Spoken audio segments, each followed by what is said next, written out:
부활하신 주님께서 제자들이 모여있는 곳으로 들어오셨습니다. 그곳에 벽을 뚫고 갑자기 나타나셨어요. 부활하신 주님께서는 그 주님의 능력으로 부활의 능력을 가지신 분이니까 문을 열 필요도 없고 그대로 그냥 나타나신 것입니다. 요한복음 20장 19절에서부터 20절까지 보시면 이날 곧 안식 후 첫날 저녁 때 제자들이 유대인들을 두려워하여 모인 곳에 문들을 닫았더니 예수께서 오사 가운데 서서 이르시되 너희에게 평강이 있을지어다 이 말씀을 하시고 손과 옆구리를 보이시니 제자들이 주를 보고 기뻐하더라.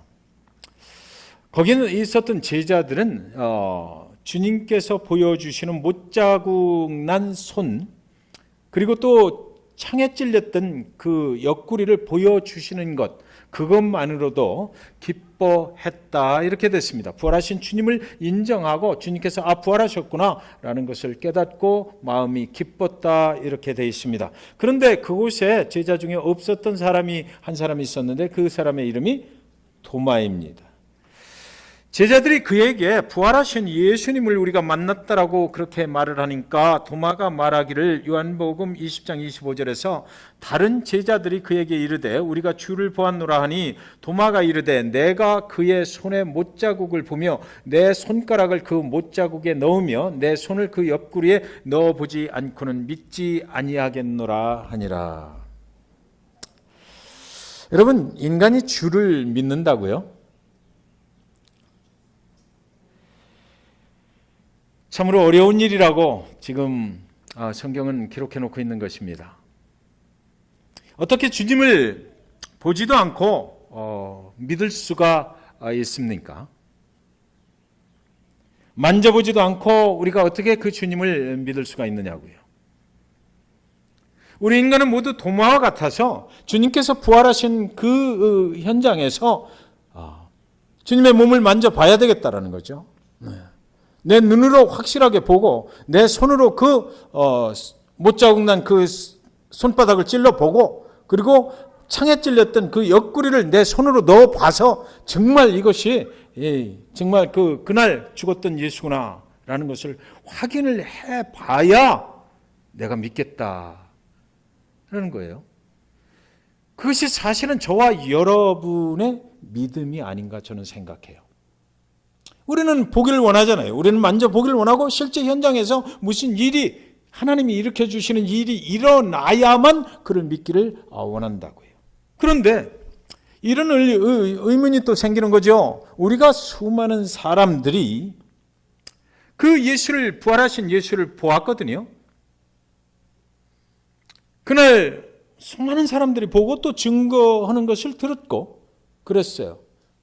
그런데 도마 같은 사람도 제자 중에 한 사람이었던 도마 같은 사람도 제자들이 우리가 보았다 말을 하는데도 믿지를 않는데 설령 우리가 그 예수님의 몸에 손을 찔러 본다고 해서 정말 믿을까? 정말 믿을까?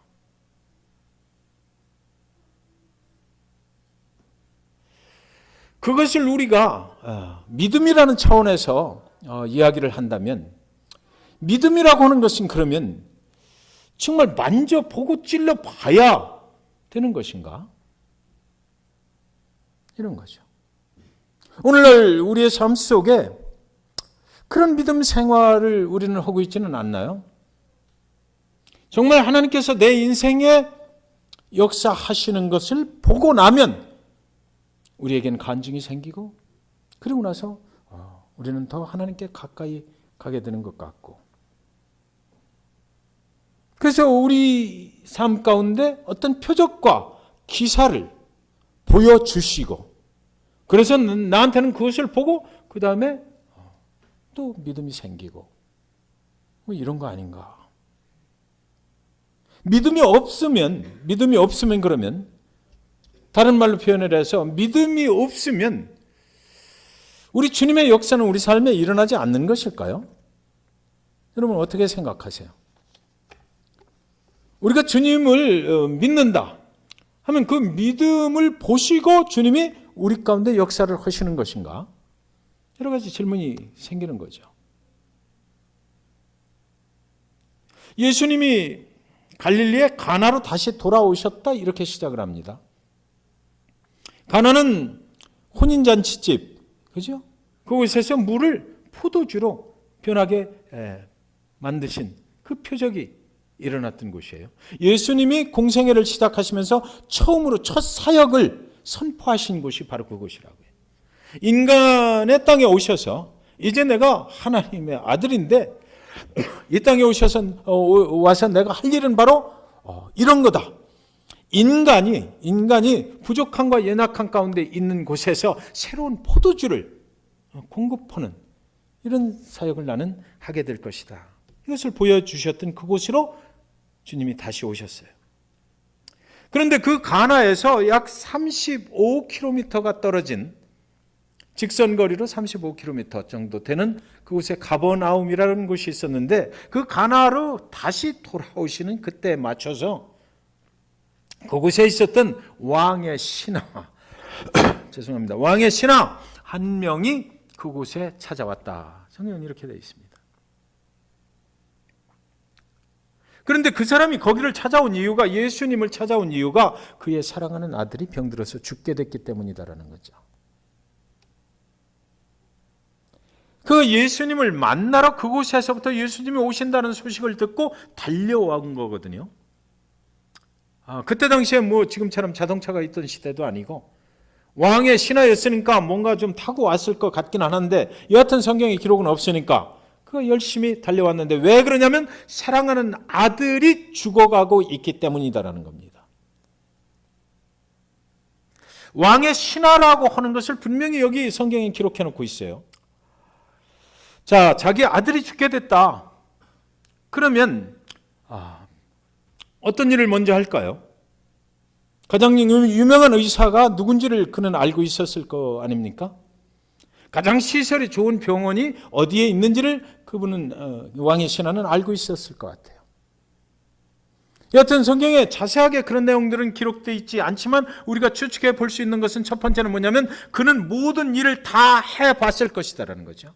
유명한 의사에게 보여줬을 것이다. 시설이 아주 좋은 병원에 입원을 시켜봤을 것이다. 그런데도 마지막으로 의사가 이것은 죽을 병이다. 도저히 우리는 할 일이 없다라고 말을 했을 것이다라는 추측이 가능해요. 그런데 그때에 이 사람의 귀에 여러 가지 소문들이 들려왔던 것을 기억을 했을 것이다. 그분께서 전에 가나에 있을 때 물을 포도주로 만들어버린 사람이다 라는 소문을 들었을 것이고 또 다른 사람들이 이 예수가 아주 그 초능력을 가진 사람이다 라고 하는 그런 소리를 이 사람은 들었을 것입니다. 여하튼 지금 여기에 달려온 이유는 죽음 앞에 서 있는 자신의 사랑하는 아들 때문에 온 거예요. 그러니까 지금 가나로 다시 돌아오셨는데 그때 죽음 앞에 어떤 위기를 맞이하고 있는 사람이 예수님을 찾아왔다는 거죠. 예수님의 이 땅에서의 사역은 죽음을 생명으로 바꾸는 거잖아요. 그러니까 지금 상황을 예수님께서 이렇게 주도하고 계신 것을 우리는 알 수가 있어요. 여기서 우리가 추측이 가능한 것은 뭐예요? 그 다음에 예수님께서 하실 일들은 뭡니까? 분명히 이 죽어가는 사람을 살려내실 것이다라는 거죠. 그렇죠? 그래서 가나로 돌아오는데 자기 자신이 아들이 죽어가는 그 사람이 거기에 나타났다라고 성경은 이것을 엮어서 같이 그 사건을 기록을 하고 있는 것입니다. 여러분, 이성적으로 우리가 판단을 해서 예수를 믿어요?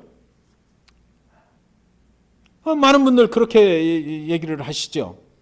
내가 아무리 생각해봐도 이것은 내 생각으로는 믿을 수가 없다라는 거예요. 나 많이 추라이를 했는데 아니다 이거죠. 나도 세상에서 배울 만큼 배운 사람이고 생각할 만큼 생각할 수 있는 사람인데 이것은 아니다라는 것입니다. 추라이하고 또 추라이하고 이 교회 저 교회 다 추라이 해봤는데 도저히 나는 안 되겠다라는 것이. 그러면 우리는 이런 질문을 성경 속에서 찾아낼 수가 있어요. 당신은 도마입니까? 라는 거죠. 만져보고 찔러보고 당신의 눈으로 손으로 그 모든 감각으로 확신이 가질 때 그렇게 해서 해야만 그때서 믿을 수 있느냐라는 것입니다. 생각 좀 해보고 믿겠다고요? 여러분, 지금 상황을 잘 보세요. 왕의 신하면 세상에서 제대로 잘 나가는 사람이거든요. 그 사람이 죽음 앞에 섰을 때 누구를 찾아와요? 예수를 찾아와요. 인간이 죽음 앞에 서게 되면 예수님을 안 찾을 수가 없어요. 우리가 뭘 생각해봐. 내가 죽음 앞에 서본 일이 없기 때문이에요. 우리가 인생의 위기를 만나보지 않았기 때문이에요. 세상에서 어떤 것들로부터 내가 아직은 인정받고 있고 아직은 내가 세상에서 살만하고 내 힘과 내 능력으로 할 수 있다라는 그런 것들이 내 안에 있기 때문에 아직은 내가 생각해 볼 수 있는 여유가 있는 거예요. 만약에 나의 모든 것들이 다 없어져 버린다고 하면, 나의 모든 생명이 오늘 끝이라고 한다면, 그때 예수 그리스도를 만나라고 할 때 그것을 거부할 사람이 과연 몇 명이나 되겠느냐고요.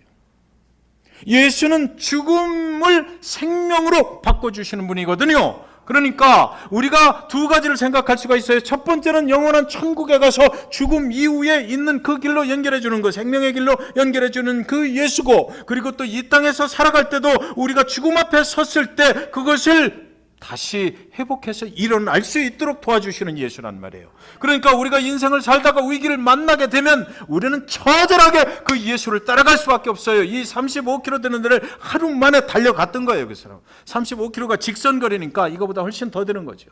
길로 가면.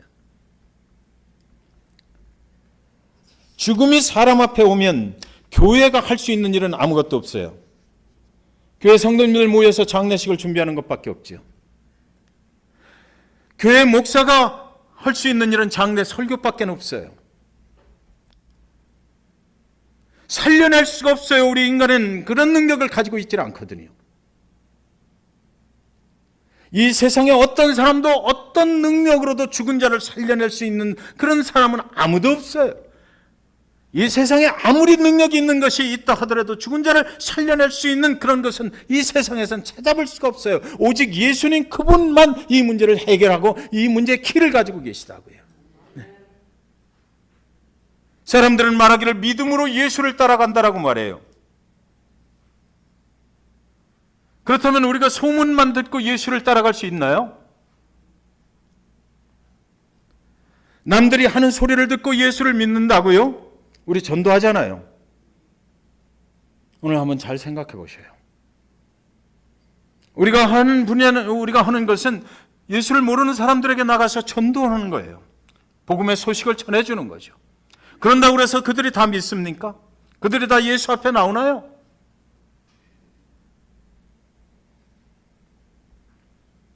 제 경험으로는 아니더라고요. 한 인간이 예수를 믿으려면 죽음을 경험해야 돼요. 한 인간이 예수 앞에 나오게 만들려면 그 인생 가운데 인생의 위기가 와야만 돼요. 그래서 성경은 어쩌면 고난은 축복이라고 하는지 모르겠어요. 그 인생이 무너지고 부서지는 이런 경험이 없이는 예수를 만날 수 없어요. 인간은 그렇게 돼 있어요. 내 손으로 찔러 보기 전에는 안 믿겠다고 그러잖아요. 그것이 저와 여러분의 본성이거든요. 그래서 제가 말씀드리는 거 오해하지 마세요. 인생이 부서져야 된다는 얘기가 그냥 무슨 우리가 생각하는 세상의 삶이 부서지고 정말 경제적으로 파산이 나야 된다는 얘기가 아니에요. 무언가 자기의 영혼이 실질적으로 죽음 앞에 있구나라는 것을 깨닫게 되는 순간을 말씀드리는 거예요. 그 순간이 없이는 절대로 내 스스로 예수를 찾아갈 수가 없어요. 아무리 누가 뭐라고 그래도 안 돼요. 그거는 내 영혼이 어느 날 무엇인가 정말 나는 죽음 앞에 있구나, 내 영혼은 이대로 죽을 수밖에 없구나라는 그 생각으로 꽉 차 있기 전에는 나는 도저히 그 인간은 그렇게 예수를 따라갈 수가 없게 만들어진 존재예요. 왕의 신하가 지금 그런 것이거든요. 그는 지금 믿음이 무엇인지도 몰라요. 그 사람은 그렇잖아요. 여러분 이 성경 말씀을 보실 때 오해하면 안 돼요. 믿음이 있어서 왕의 신하가 예수를 찾아갔다, 그래서 믿음으로 그 아들이 살아났다, 절대 아닙니다. 성경 잘 보세요. 그 순서적으로 적혀있는 그 기록을 잘 보시면 이 사람은 믿음이 없는 상태로 예수를 따라간 거예요. 지금 왜? 사랑하는 아들을 살려보려고. 죽게 됐으니까. 이 사람은 믿음이 뭔지도 몰라요. 예수가 누군지도 모르고 그 예수를 따라간 거예요. 소문으로만 듣던 그 사람, 뭔가 사람을 살려낼 수 있는 능력이 있다고 그러니까 그를 따라간 거예요. 저와 여러분도 그렇지 않겠어요? 만약에 우리 가정에 우리 자녀가 죽음 앞에 있다 그러면 무슨 짓을 못 하겠느냐고요. 따라가는 거죠. 누구든지 한번 가보는 거예요. 어디로 가든지 한번 가보는 거예요. 그때 마침 예수가 가나로 돌아왔다 그러니까 그대로 달려가 버린 거예요. 아들을 살려야겠다는 그 생각밖에는 아무 생각이 없는 것입니다. 그 왕의 신하는 그동안 예수를 이단이라고 했을지 모르겠어요. 그러나 지금은 상황이 달라졌어요. 이성적으로 판단하거나 생각해볼, 논리적으로 이것을 예수에 대해서 생각해볼 그런 여유가 그의 삶 속에 없어져 버린 순간입니다. 지금. 죽음이 앞에 왔는데 무엇을 망설이고 생각을 해볼 수가 있겠느냐고요. 그래서 그는 예수께 달려간 것입니다. 예수가 누군지도 모르고 달려갔을 거예요. 그리고 예수님한테 사정을 해요. 내 아들이 죽게 되었으니까 제발 가버나움으로 좀 가주세요라는 거죠. 요한복음 4장 47절에 그가 예수께서 유대로부터 갈릴리로 오셨다는 것을 듣고 가서 청하되 내려오셔서 내 아들의 병을 고쳐주셔서 하니 그가 거의 죽게 되었습니다. 이 사람은 그 얘기를 한 거예요. 그냥 성경에 있는 기록대로만 보자고요. 내가 뭐 믿음이 있어서 예수님을 믿습니다. 하나님의 아들로 내가 믿습니다. 그러니까 오셔서 우리 아들을 고쳐주십시오라고 한 게 아니에요. 믿음의 고백이 없이 그냥 가서 내려오셔서 내 아들의 병을 좀 고쳐주십시오. 당신이 그 소문난 그 사람이라면서 내 아들이 거의 죽게 됐거든요. 세상에서 안 된다고 그러거든요. 제발 좀 고쳐주세요라고 그는 그렇게 말했던 거예요. 예수 당신이 지난번에 여기 오셔서 물을 가지고 포도주를 만든 사람, 내가 그 소문 들었거든요. 당신은 커다란 능력자라고 내가 들었거든요. 그러니까 이 일을 좀 해주세요. 사람을 살려주십시오.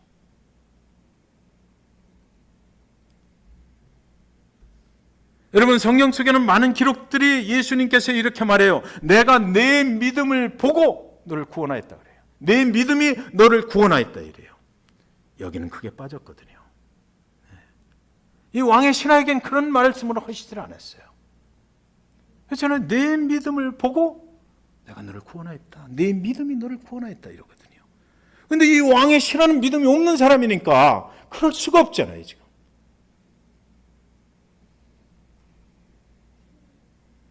그러니까 이 사람의 생각은 의사처럼 생각을 했던 것 같아. 예수가 내려가셔서 내 아들을 진찰을 하고 그리고 나서 속히 고쳐주세요 이런 거예요.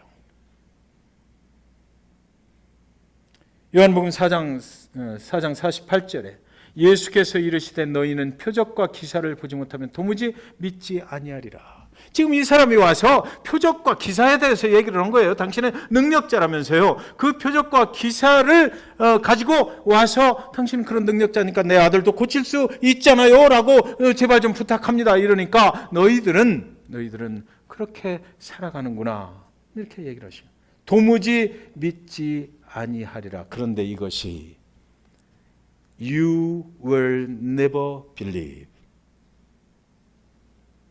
너희는 아무리 내가 표적과 기사를 보여준다 하더라도 결코 믿지 아니할 것이다 라는 것입니다.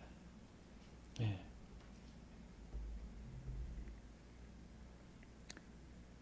그러니까 왕의 신하가 다시 한번 말하는데 주여 내 아이가 죽기 전에 내려오셔서. 그러니까 표적과 기사 때문에 이 아이를 고치는 건 아니다라는 거예요. 네. 아무리 표적과 기사가 많이 나타나도 우리의 삶 가운데 그걸 보고 이렇게 내가 정말 예수를 믿어야 되겠다 이런 것은 아니다라는 거죠. 우리 중에도 그렇잖아요. 어느 가정에 표적과 기사가 일어나 기적 같은 일들이 일어나 교회 가운데 기적 같은 일들이 일어나 다른 사람들이 볼 때도 하나님이 정말 역사하시는 것 같아. 저 가정 가운데는 하나님이 역사하셔서 하나님이 모든 걸 새롭게 해주시고 기도 열심히 하고 뭐 이렇게 한 거 있지만, 그러나 하나님께서 직접 개입하시고 구체적으로 하셔서 뭔가 정말 하나님이 살아계심을 보여주셨어. 그런데 우리가 삼자 입장에서 볼 때 그것 때문에 내가 믿어야 되겠다 뭐 이러는 건 사실 아니거든요. 내가 내 인생에 나도 정말 위기를 만나고 내가 정말 죽음 앞에 서 있을 때라야만 예수 앞에 찾아가게 돼 있다고요. 그것이 전부가 아니다라는 것입니다.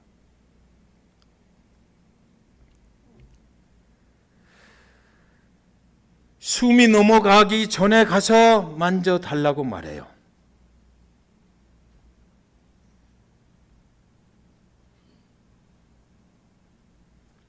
이 사람이 죽기 전에 내려가셔서 좀 우리 아들을 치료해 주십시오. 살려내 주십시오. 이럽니다.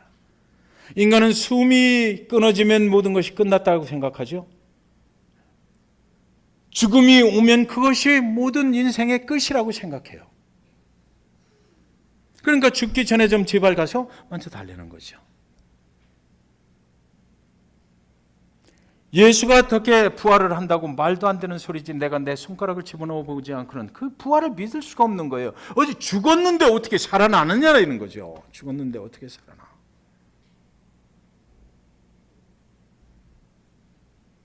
그 믿음이 없는 의심 많은 토마라고 우리가 얘기하잖아요. 근데 가만히 생각해 보니까 그 토마의 믿음이 우리 안에 있는 것 같아요. 우리도 좀 그런 삶을 살아가진 않나. 4장 50절에 보면 예수께서 이르시되 가라 내 아들이 살아있다 하시니 그 사람이 예수께서 하신 말씀을 믿고 가더니, 여기 이제 믿는다는 말이 예수님과 이 왕의 신하 사이에서 처음 나옵니다. 이미 상황 끝났어요. 예수께서 이르시되 가라 그래요. 내 아들이 살아있다 이렇게 말을 해버립니다. 그러니까 그 사람이 이제 예수께서 하신 말씀을 믿고 가더니 이래요. 예수께서 내가 여기까지 날 찾아온 그 믿음을 보고 내가 네 아들을 고쳐줬다라고 말씀하시지 않았어요. 그죠? 그냥 일방적으로 주님이 하신 일이에요. 이게 지금.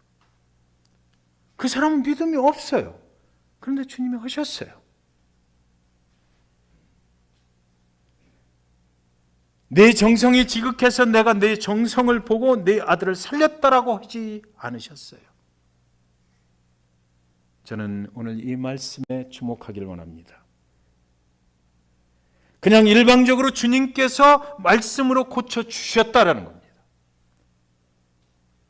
그리고 그 말씀을 듣고 왕의 신하가 그 말씀을 믿었다. 그리고 자기 집으로 돌아갔다.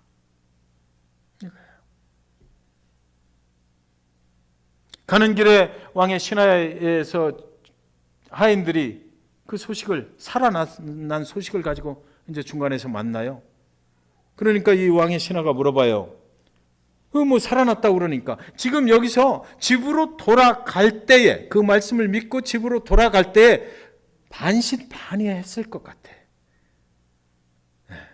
정말 그럴까? 그리고 빨리 집에 가서 확인을 해봐야 되겠다 하고 가던 길에 자기 집에 종살이를 하고 있는 하인들을 만났는데 정말 살았어요. 이러니까 이 왕의 신하가 그 몸에 소름이 돋았을 것 같아요. 정말이구나. 그게 어떻게 가능한 일이야? 이게 말로 되는 일이야? 그래서 시간을 물어봐요. 언제 그러면 그 열이 떨어지기 시작했냐? 열이 막 높아가지고 죽어갔던 것 같아요. 그랬더니 그 종들이 얘기를 하는데 어제 7시다. 우리 시간으로 따지면 1시라고 그래요. 그래서 이 왕의 신하가 따져보니까 언제냐면 자기가 가버나움에서 가나로 와서 예수님을 만난 시간이고 그 예수님께서 가라라고 말씀하셨던 그 시간이에요. 그 시간이 정확하게 맞아떨어지는 겁니다. 그러니까 이 왕의 신하가 생각할 때 이제는 이제 생각이 나는 거죠. 예수님이 그분이 고치셨구나. 그때 그 말씀이 헛된 말씀이 아니었구나라는 거예요.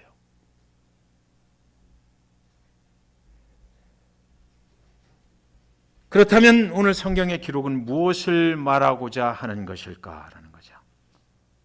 이제 좀 정리를 할 때가 됐습니다.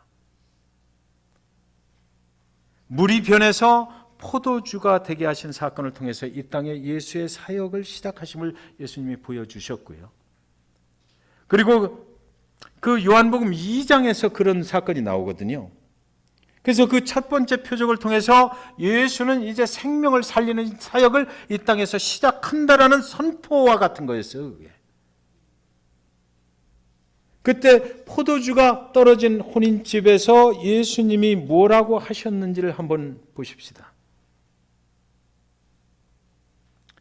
예수께서 이르시되 여자여 나와 무슨 상관이 있나이까 내 때가 아직 이르지 아니하였나이다. 여러분들 기억하시죠?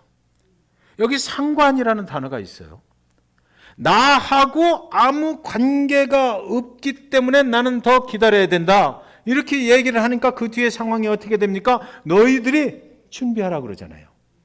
예수님이 말씀을 하시는 대로 순종할 준비를 해라. 이렇게 해서 하인들이 물동이를 준비하고 이제 순종할 준비가 된 거예요. 그 때를 예수님은 만드시길 원하셨는데 여기서 관계를 말씀하십니다. 예수님의 말씀을 들을 그런 관계가 성립이 돼 있나라는 거죠. 예수님은 항상 레디. 그분은 얼마든지 하실 수 있어요. 언제든지. 그런데 저와 여러분이 예수님의 말씀대로 할 준비가 돼 있느냐라는 것이 문제다라는 거거든요. 네. 그렇게 하면은 만약에 준비가 딱 돼서 예수님과 개인적인 관계가 딱 성립이 되면 그 순간 뭔가 something 스페셜한 일이 우리 가운데 일어난다라는 것이에요. 네.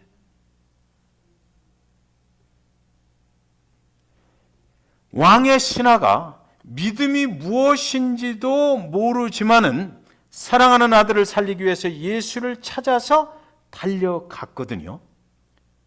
그러니까 달려가면서 이 왕의 신하는 나는 믿음이 없어서 어떡하지? 이런 걱정을 하고 달려가진 않았을 거예요. 여하튼 예수만 만나자. 그래서 예수 앞에 좀 사정을 하자. 그래서 예수님이 뭐라고 하든 했든 그분이 허락을 하는 대로 내가 아들을 살릴 수만 있다면 모든 것을 다 해야지라고 생각하고 달려갔던 거죠. 그러니까 달려가서 예수님 앞에 딱 서는 순간에 이미 예수님과 그와의 관계가 성립이 됐다는 거예요.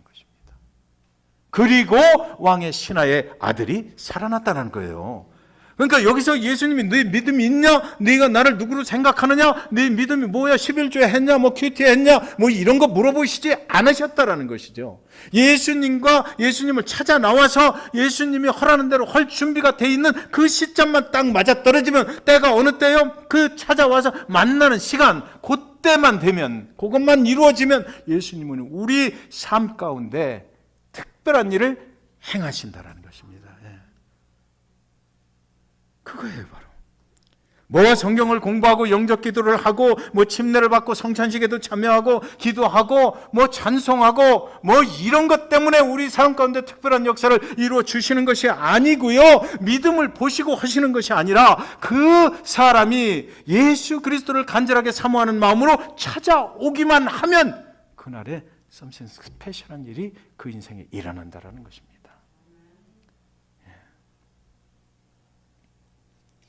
그래서 성경에는 아주 귀한 단어가 하나 또 여기 소개되는데요. 이것은 예수께서 유대에서 갈릴리로 오신 후에 행하신 두 번째 표적이니라. 이렇게 마무리가 돼요. 첫 번째 표적은 물이 포도주가 되게 한 거고, 그리고 두 번째 표적은 또 이 아들을 살린 거예요. 자, 그러니까 이제 대충 정리가 되시죠? 예수님은 이 땅에 오셔서 우리의 믿음을 먼저 보시고 사람을 살려내는 건 아니다라는 겁니다. 어느 누구든지 아무 관계없이 누구든지 아무 조건 없이 예수님을 찾아 나와서 그분과 관계를 맺는 사람, 그 사람을 구원해 주신다라는 것입니다. 그것이 복음이에요. 그것이 복음이에요. 우리가 무엇을 잘해서 그분이 내 인생에 역사하시길 기대하지 마세요. 내가 예수님을 만날 마음만 있으면, 내가 예수님을 찾아갈 그런 간절한 사모함만 있으면 그분은 절대로 우리를 외면하시지 않는다라는 것입니다. 이것이 예수님이 이 땅에 오신 목적이라는 것이에요. 그래서 누구든지 나를 따르는 자는 그러잖아요. 그래서 47절부터 잘 안 보이시겠지만 53절까지 보면 그가 거의 죽게 되었습니다. 그래서 이것 때문에 왕의 신하가 예수님을 찾아왔고요.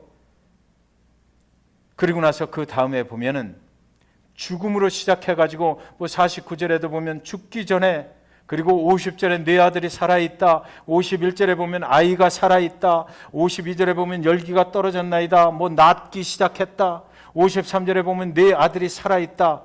그리고 나서 온 집안이 믿으니라 이렇게 돼 있어요. 온 집안이 믿으니라. 예수님은 이 땅에 우리를 살리시기 위해서 오셨어요. 그것이 목적이 우리의 믿음을 보러 오신 건 아니에요. 예수님이 일방적으로 행하신 표적이라는 거죠, 이것이. 무엇을 위해서요? 죽음으로 가는 사람들을 살려내시기 위해서. 그 다음에 그리고 나서 그 가족이 이제 다 믿게 됐다. 그러니까 예수님을 찾아가는 것이 가장 필요한 거예요. 우리가 밖에 있는 사람들 예수를 찾아갈 수 있도록 우리가 얘기는 해야 되겠죠. 그러나 그들이 제 발로 걸어서 예수 앞에 따라 나오기에는 우리의 말 가지고 되는 게 아니에요. 사실은 그들의 인생 가운데 어떤 특별한 사건을 만났을 때에 그들은 예수가 아니면 안 되겠구나, 나는 예수는 잘 모르지만, 나는 믿음은 없지만, 교회에 나가본 적은 없지만, 그러나 내가 가야 되겠구나 라고 했을 때, 그때 그와 예수님이 만나는 순간에 사건이 일어나게 된다라는 거죠. 예수님이 그에게 뭔가를 일으켜 주신다는 것이에요.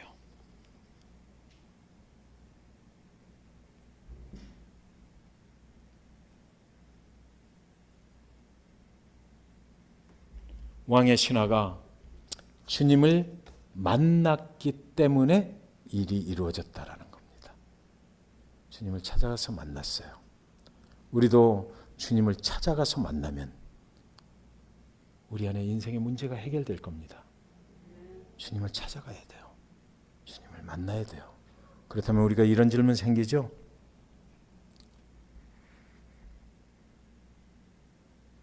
교회에 나오는 모든 사람들 한테 왜 그 특별한 일들이 다 일어나는 것 아닌가? 일어나지 않나? 정말 우리는 오늘 주님을 간절한 마음으로 찾아왔는가라는 겁니다. 주님이 아니면 안 되겠기에, 나는 주님에 대해서 자세히 알지도 못하고 성경 말씀도 잘 모르지만, 그러나 주님 그분이 사람을 살려내고 내 인생을 새롭게 해주실 수 있는 분이라고 내가 들었기에, 내가 그렇게 배웠기에, 그래서 내 문제를 가지고 주님이 해결해 주십시오라고 나는 간절한 마음으로 그 주님을 찾아 나왔는가? 그것이 문제다라는 것입니다.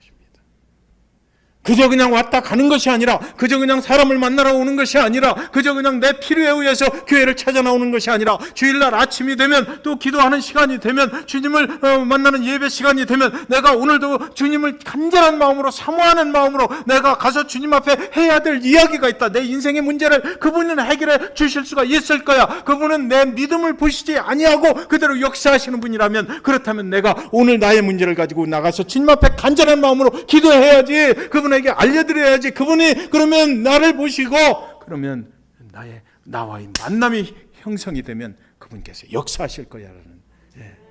만약에 주님께서 우리에게 조건을 걸으셔서 믿음이 이래야 돼, 내 믿음이 이만큼 되면 네 믿음이 너를 구원하였다, 맨날 이러신다면 여기 구원받을 사람 누가 있겠어요? 사실은. 그렇잖아요. 그 순간에 그 성경의 다른 기록들을 보면 주님께서 네 믿음이 너를 구원하였다 말씀 많이 하셔요. 그러나 그것은 그 다음 문제. 우리가 성숙한 믿음의 사람으로 자라가면서 믿음이 있어야죠. 주님의 말씀에 순종하는 거 있어야 되겠죠. 그러나 오늘 말씀은 새 사역을 시작하시면서 두 번째 사역, 두 번째 표적을 보여주시면서 이 땅에 자기가 왜 왔는지를 선포하시는 거예요. 이 땅에 자기가 왜 왔는지. 간절히 나를 찾으면 내가 역사하리라 하는 거죠. 예. 나는 그것 때문에 왔다라는 것입니다. 예. 그것 때문에 왔다. 저와 여러분이 잭슨빌 중앙침례교회 주님을 간절히 찾는 교회가 되길 원합니다. 우리의 것으로 할 수 없잖아요. 주님을 간절히 찾으시고 그 가정의 문제들, 여러분 개인의 문제들 이런 것들을 교회에 오실 때 다 오늘 주님께서 해결해 주시겠지. 네. 주님은 나의 부족하고 연약한 거 보시는 것이 아니라 그것을 질타하시는 분이 아니라 내가 간절한 마음으로 주님을 찾아 나가면 그분께서 나와 만나 주시고 나의 모든 문제들을 해결해 주실 거야 라는 그런 간절한 사모함을 가지고 예배에 참여하시고 여러분의 문제가 해결되는 그런 귀한 축복을 여러분들 누리시기를 주님의 이름으로 간절히 축원드립니다.